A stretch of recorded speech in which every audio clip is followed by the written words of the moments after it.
And the special counsel prosecuting former President Trump's alleged efforts to overturn the 2020 election say the obstruction charges against him should stand despite a Supreme Court ruling.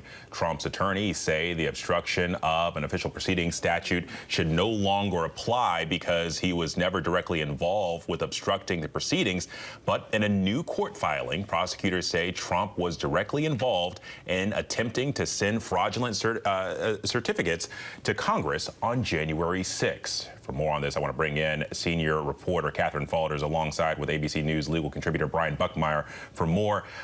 Catherine, first, start us off. I mean, what can you tell us about these new filings and the special counsel's arguments here? Yeah, so what we know is this is all part of this effort by Trump's attorneys to get this statute, obstruction of an official proceeding, thrown out. Now, as you mentioned, what Trump's lawyers are arguing is that Trump wasn't directly involved in holding up the certification process, so he shouldn't face any obstruction of an official proceeding charge. Now, this is all coming to light because, as you remember, and we've talked about often, we know that after the Supreme Court's presidential immunity ruling, that watered down what special counsel Jack Smith could essentially bring in terms of charges. There was a superseding indictment. A lot of that was eliminated. So Trump's lawyers are now saying, wait a second, there was no direct involvement. You bring this in your superseding indictment, this should no longer exist. Of course, Smith says that his indictment clearly alleges that Trump and his co-conspirators were involved in attempting to send those false slate of electors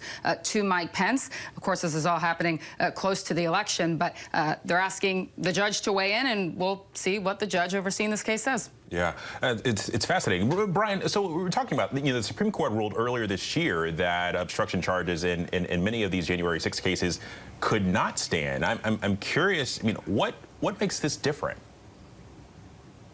Yeah, so what the DOJ is doing is they're trying to make a factual distinction, even though both rioters and the former president are charged with obstruction of justice. They're saying that the facts that the Supreme Court got to as to why they make that decision are fundamentally different than the facts of Donald Trump, and that's why the case should still go forward. It would be like me saying Gordon Ramsay and I both cook food. Yes, we both use fire to cook meat, but what Gordon Ramsay is doing is far different and superior than what I'm doing, and they're saying that because of those distinctions, you should treat them differently, as Catherine explained.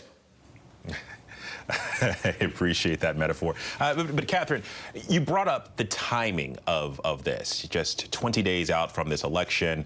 How significant is filing this right now? It's a bizarre situation in a way because the timing kind of is what it is in terms of how it's played out in the courts. Of course, Trump's lawyers have challenged a lot of these proceedings to the point where it went to the Supreme Court. Now it's back at the district judge level, district court, where essentially the judge is saying, I'm not going to use the election to frame the way I operate in the courtroom. So this is all a product of